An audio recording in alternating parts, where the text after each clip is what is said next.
Good evening, ladies and gentlemen, and welcome to Milton Keynes Theatre, the region's favourite place of entertainment. It's so good to see all of you here this evening. Thanks for coming. We've got a wonderful show ahead. Let's hear it for Peter Daly and the band, ladies and gentlemen.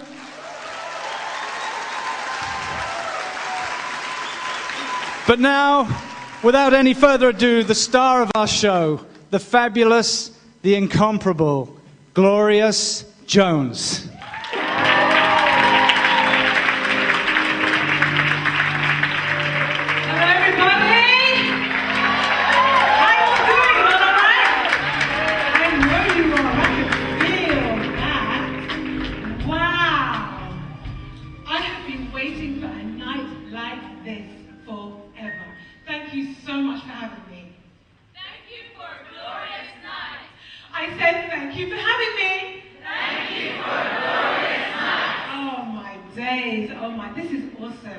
Do you know something? I always knew that I would come back here to Milton Keynes. I just knew.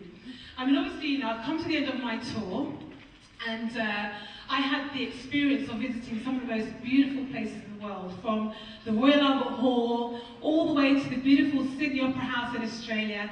But to be honest with you, none of those places really compare to being back on my own home turf here in Milton Keynes. It's so true.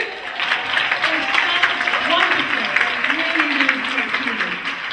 So, tonight we're friends, right? Yes. I said tonight we're friends, right? Yes. Good. So, let's call tonight a sharing. How's that? We'll call it sharing? Okay, let me see who we've got here. Can we have some house lights up so I can see these beautiful people? I can't see anybody. This couple here. Young lady, what's your name? Joyce. Beautiful. You've got a pretty smile. Everything's going to be well with you. Is this your gentleman? He's your friend? Is he more than a friend? He looks like more than a friend. Listen, everything is going to be well with you guys, okay? Everything is going to be just well. You guys look so beautiful. Hi. I love that dress. You're going to have to come and see me after that, yeah? Who have we got in the stage audience? Hi, guys. You all right? Oh, you look beautiful. Loving your shoes. Oh. Well. Oh, hang on a minute. That was the ladies I was looking at. Any men in the house? Oh, there are a few men. I'll make sure there are men in the house. That's it. Well, let me tell you something about myself. Something you didn't read in that Goodbye magazine.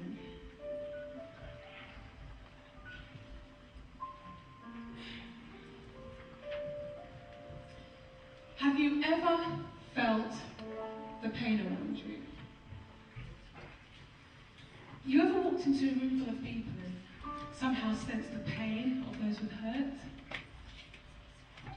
Or even had the urge to delve into their souls and somehow make them feel better? Have you? Well, that is me. That is how I always feel. I have always felt like this for as long as I can remember. It is not necessarily a good thing.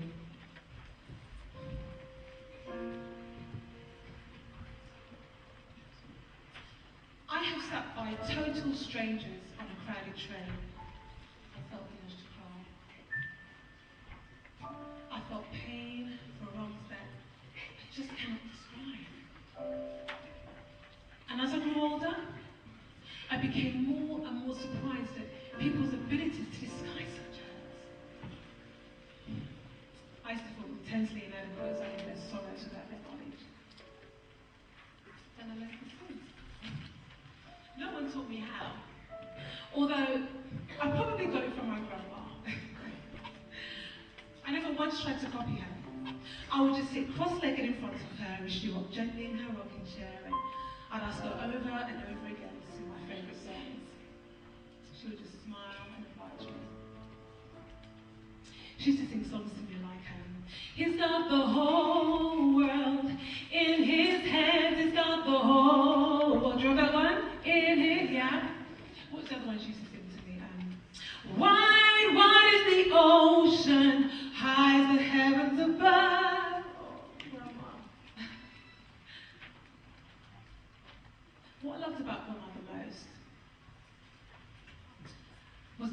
never felt sorrow in her presence. I began to notice as I grew older that Grandma wasn't doing too well. I remember I was about 11. Well, actually, we were sitting on the dining table. Me, my grandma, my dad, and my mum. For the past few months, I thought that there was something wrong with my mother. I began to get very worried. I asked her, Grandma, what's wrong with you? My mum was horrified. My dad just looked into his bowl. Oh, do not fret, Elsie, said my grandmother. She's old enough to know.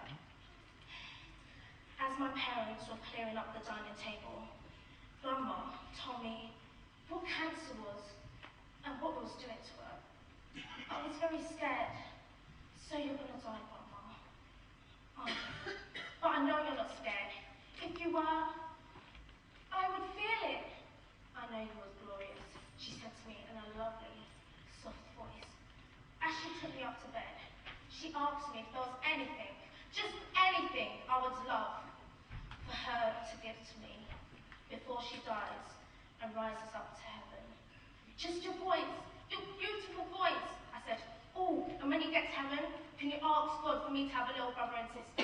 Oh, you laugh at that. No, actually, just a little brother. I would just have a little brother, yeah, definitely. I soon drifted off to sleep, thinking about the rest of the time Grandma wasn't left with us.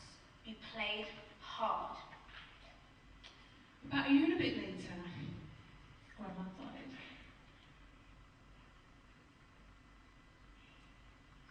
I don't remember crying much, but I was sad though, and I knew I was going to miss her. I sat through the funeral in a red dress that Grandma made for me, because she had specifically asked me to look good at her service, so I made a point to look my best. I sat between Mum and Dad, holding their hands and telling them that Grandma was okay. I remember I could feel a lot of pain in this packed church. I remember the pastor, how he said how the world was poorer without her beautiful, healing voice. She was like a mother, a sister, and a friend to everyone. God certainly didn't need so many angels when she got there. I don't know what made me do this. To the horror of my mum, especially, I got up, stood on the pew,